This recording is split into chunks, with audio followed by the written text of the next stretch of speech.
తాకట్లో ఉన్న మీ బంగారాన్ని విడిపించి ఆ రోజు ఆన్లైన్ రేటుకి కొంటాం. Sharma gold company. తెలుగు రాష్ట్రాల్లో సంచలనంగా మారిన పగడాల ప్రవీణ్ మృతి కేసు మిస్టరీ వీడుతోంది. 2 రోజులుగా విడుదలైన సీసీ ఫుటేజీలు సంచలనంగా మారుతున్నాయి. బయటకొచ్చిన ఆధారాల ఆధారంగా పగడాల ప్రవీణ్ రోడ్డు ప్రమాదంలో చనిపోయినట్టు అంతా భావిస్తున్నారు. ఆయన నిర్లక్ష్యమే ఆయన ప్రాణం తీసినట్టుగా చెప్తున్నారు.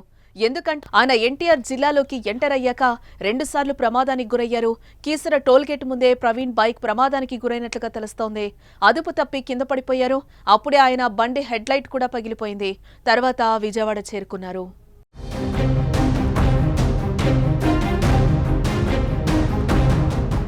అప్పటికే ఆయన పూర్తిగా నీరసమైపోయారు. గొల్లపూడి పెట్రోల్ బంకుకు సాయంత్రం 4:50 చేరుకున్న ప్రవీణ్ 8 లీటర్లు పెట్రోల్ కొట్టించుకున్నారు. అయితే ఆ సమయంలో బైక్ నడిపేందుకు కూడా ఇబ్బంది పడుతున్నట్టు సీసీ ఫుటేజ్ లో మనకి క్లియర్ గా కనిపిస్తోంది. తర్వాత రామవరప్పాడు రింగ్ రోడ్డు దగ్గర అలసిపోయి కూర్చునుండడంతో ట్రాఫిక్ ఎస్ఐ పక్కన పార్క్ లో కూర్చోపెట్టారు. అక్కడే ఆయన 3 గంటల పాటు విశ్రాంతి తీసుకున్నట్లుగా సమాచారం. అనంతరం రాత్రి 8 గంటల ప్రాంతంలో ఆయన లేవగా ఆయనను ప్రయాణించొద్దని చెప్పారు. కానీ ప్రవీణ్ వినిపించుకోలేదు. మళ్లీ హెడ్ లైట్ లేకుండానే బైక్ పై ప్రయాణించారు.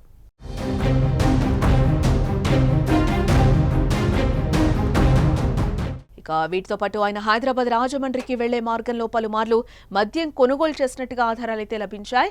ఎల్బీ నగర్ సవేరా వైన్స్ లో 24న మధ్యాహ్నం 12:24 మద్యం కొనుగోలు చేశారు. వాటితో పాటు ఏలూరు జిల్లాలో రాత్రి 10 గంటల ప్రాంతంలో కూడా మద్యం కొనుగోలు చేసినట్టు సీసీ ఫుటేజ్ లో బయటపడింది. ఈ కీలక ఆధారాలతో రోడ్డు ప్రమాదమే పగడాల ప్రవీణ్ మృతికి కారణమనే చర్చ కూడా మొదలైంది. మద్యం మత్తులోనే బైక్ నడిపి ప్రాణాలు కోల్పోయారని కూడా కొందరు అభిప్రాయం వ్యక్తం చేస్తున్నారు. అది నిజమా కాదా అన్నది పోస్టుమార్టంలో తేలాల్సింది. వీటితో పాటు సంచలన ఫుటేజ్లు బయటకు రావడంతో కేసు మరో మలుపు తిరిగినట్లయింది.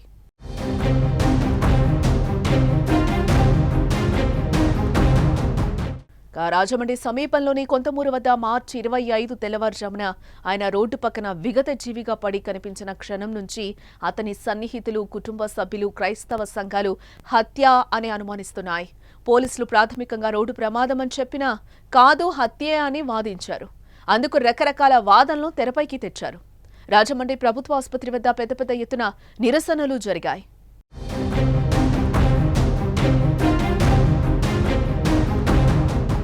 పాస్టర్ ప్రవీణ్ మరణంపై సమగ్ర దర్యాప్తు కోసం జేఏసీ ఏర్పాటైంది.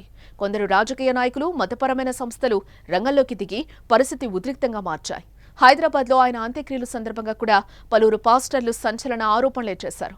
ఈ నేపథ్యంలో ఏపీ సీఎం చంద్రబాబు ఈ కేసుపై సమగ్ర పారదర్శక విచారణకు ఆదేశాలు జారీ చేయగా పోలీసులు దర్యాప్తు చేస్తున్నారు. ఈ క్రమంలోనే విచారణలో భాగంగా వెలుగులోకొచ్చిన కొత్త ఆధారాలు ఈ ఆరోపణలన్నింటినీ పటాపంచలు చేసేలా ఉన్నాయి. అయితే ఇప్పటి వరకు పోలీసులు వీటిపై ఎటువంటి ప్రకటన కూడా చేయలేదు.